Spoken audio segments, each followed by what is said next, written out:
بسم اللہ الرحمن الرحیم۔ جب بی بی فاطمہ کی عمر شادی کی تھی تو رسول صلی اللہ علیہ وآلہ وسلم نے شادی کے لیے بہت سارے صحابہ سے بات کی، لیکن کسی بھی صحابی نے بی بی فاطمہ کی شادی کے لیے ہاں نہیں کی، کیونکہ انہیں پتہ تھا کہ بی بی فاطمہ کی شادی کے لیے رسول صلی اللہ علیہ وآلہ وسلم کی اجازت ضروری ہے۔ ایک دن امام علی علیہ السلام نے رسول صلی اللہ علیہ وآلہ وسلم سے ملنے کی اجازت لی اور ان سے کہا، یا رسول اللہ، میں آپ کی بیٹی فاطمہ سے شادی کرنا چاہتا ہوں۔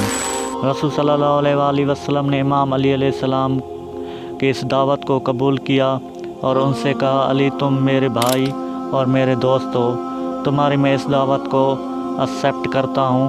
پھر رسول صلی اللہ علیہ وآلہ وسلم نے بی بی فاطمہ کو بلایا اور ان سے کہا، فاطمہ، علی تم سے شادی کرنا چاہتا ہے، تم کیا کہتی ہو؟